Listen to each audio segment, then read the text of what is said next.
Well, last time we saw each other was in Newport, Rhode Island during the Volvo race. Chris, there you go. Here we are in Port Nelson after a very wet and windy day. Yeah, but at least you get to come in, have some good food and a good sleep. So no, I was pretty happy. Nice weekend up here. How'd you do today? We think we had a good day.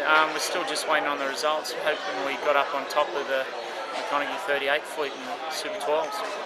So I should ask you, what have you been doing since the end of the race? We're full on into it at Doyle Sails. We've got a big loft at Summersby, and we've been Sydney to Hobart and 100 footers and 50 footers. So you name it, everything we've been into. So been really enjoying that whole process. We're still trying to find money for the next ocean race. Good. So been in and out of Europe and Australia and all over the place. So. And how are you doing? We're at the usual stage between races where at the moment we're still a long way from it. A lot of good leads. But we've been doing this for many races now, and we seem to get there but late and not as well organised or as well funded as what you'd like to be. So we're really trying to get it sorted properly this time. Which boat are you talking about? Either or, over the 65s or the 60s. That's all going to depend on the amount of money that you can raise to do it properly. They say that there's a lot of people pumping for the 60s. Yeah, for sure. A lot of syndicates. Yeah, lots of people will, but then they've got to go find the money. Yeah. So then how much are you looking for? To do a 60 is probably around about 20 million euro. 20 million so it's big dollars. All right, now talking locally, are you talking to any syndicates here, or that we should know? No.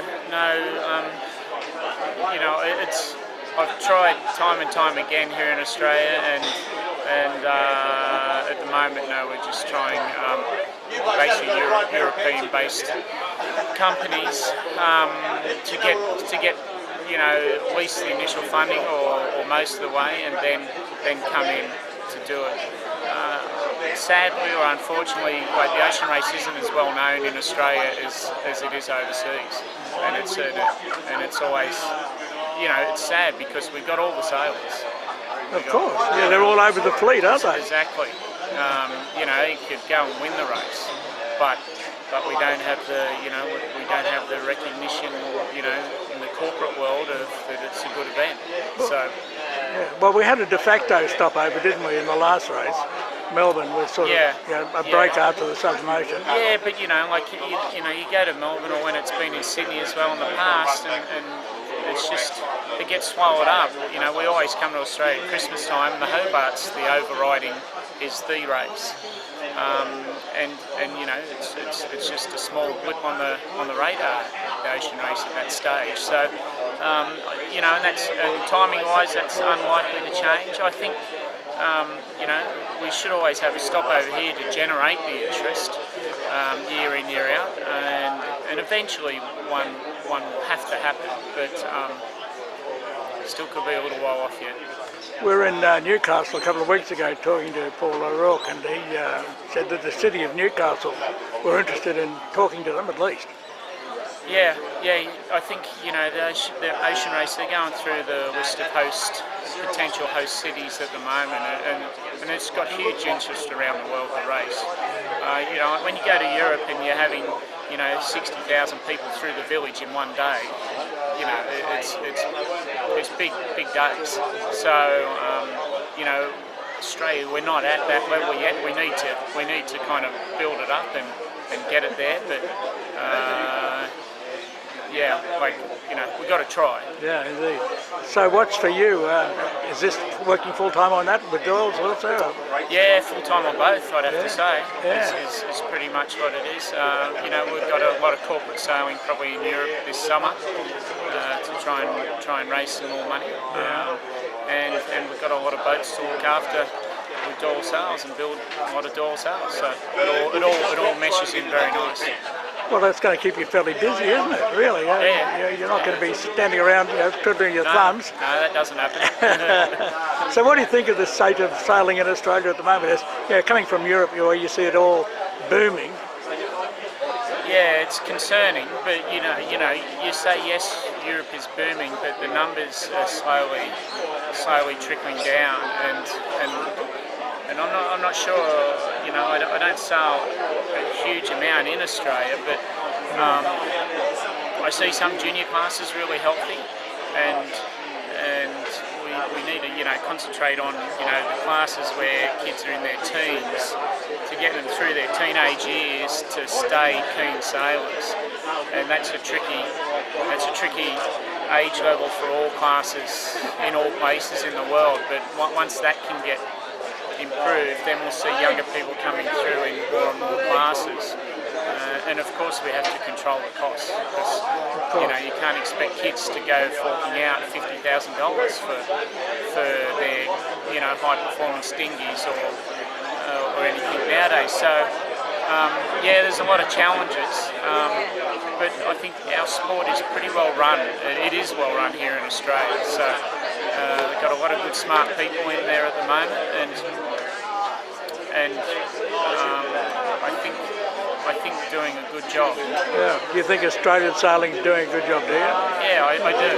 I know the people there, and I watch their policies, and even if numbers aren't going up, they're in a very difficult landscape. It's not easy in Australia competing against the big sports that we have. Yeah, especially in a small population. Exactly. Too. We have a minority sport. We have difficulties. Like, we're producing we have great Olympic results. We produce a lot of champions, a lot of classes, but we fail to get the whole public behind us, and that's. But then again, world sailing doesn't do us the best either. They drop us as far as their regattas are concerned. Well, we're on the other side of the world. Yeah, but it's still very northern hemisphere cyclic business, isn't it? Absolutely. Yeah. And that's that's where the money is. And that's. I agree completely. That's why we started up there also. Yep. But what are you doing? Are you doing one-off work for owners and that sort of thing at the moment? Or? Yeah. I'm enjoying this. Getting back into local sailing a bit more. I'm going to do Brisbane, Gladstone next week. What on? On the Ichiban. So it's good, and I'm enjoying the sail development that we're doing with these classes along the way, and making changes and improvements, and it's quite, it's almost back in the dinghy days. I quite like it. Do you think that the industry of sail development is really doing new things, big things these days? Yeah, the cables technology we're using at Doyle's is the biggest change in sailing for the last 5, 10, 15 years. Like, the sails are significantly different, wider, faster, and it's opening up a lot of doors for us, and it's good watching competitors try and catch up and copy, and it's nice to be on the front foot. It seems like there was a few Doyle sails out there today. Yeah, absolutely, and it's getting more so and busy. Timing's all good, so just send us a card. And are you staying around for Hamo? Yeah, I hope so. I was there last year, and I'd like to be like that. I remember thinking, if this isn't like the best regatta in the world, like, you look at that venue, and it's a good race format and racing around different islands each day. I think that is one of the world's best regattas. You were on a multi-hull last year, weren't you? Yeah. But, that's okay. Of course, heavens above you. You've got to be there, haven't you? Yeah. Most important thing is being there. Yeah, I was on a Rapido 60 last year. That's right. Have a good time? Yeah. I loved it. All right. Well, look, mate, good to talk to you. Cheers, yeah. If there's anything we can do to help you as far as promoting what you're doing, please let us know, because we've got a fairly wide footprint. We'd love to help you in any way, shape or form. Yeah. We put a notice up about the Ocean Race a couple of weeks ago, and we got 63,000 views. So in a minority sport, it's huge. Yeah. So that's our type of footprint that we have, and it's mainly in that northern hemisphere area. So we went to most of the stopovers last year, and we intend doing the same this year. So it's because it's going to be just a hoot this one. You bet. Yeah. Do you think there's going to be much difference between the 65s and the 60s as far as time is concerned? No, I don't think. Well, there will be if the breezes aren't too windy. Like if the breezes are sort of light to medium. Let's talk Southern Ocean. Yeah, no, I think they'll be close because the 60s you'll have to throttle them back or you'll break them. Yeah.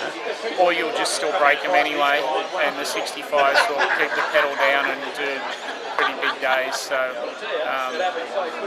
Well, they all fell apart in the route to Rum, didn't they? Yeah, and then when you put 5 Volvo sailors on them, they'll fall apart even faster. Even though they'll try and throttle them back, and they will. But semi-foiling in the Southern Ocean with 5 guys, it's just a different recipe, and it's going to take a lot of management to get them around. So they'd be cool boats, really would be. But Be a hoot, yeah. you gotta know what you're in for. You really want to know what you're in for, taking that on. Well, the French have proved that you can do it with one person. The last one was... But the boats are sailed at such a reduced capacity with one person. That's the problem. I understand all that. Yeah, it's a good. That's why with one person, more of them get around. With 5 people, it's less likely. You think the boatyard's going to be fairly busy, do you, with all the stopovers? Yeah. Oh, yeah. But there'll be some fantastic stories come out of it. New foils all around. Yeah. Hulls, they'll be breaking them. There's a lot to consider. Plenty going on. It'll be good. Mate, we've got to get you there. You've got to be there. Yeah, I know. So, as I said, anything we can do. So, have a great time. Cool. Thanks, Jeff. Thanks, buddy.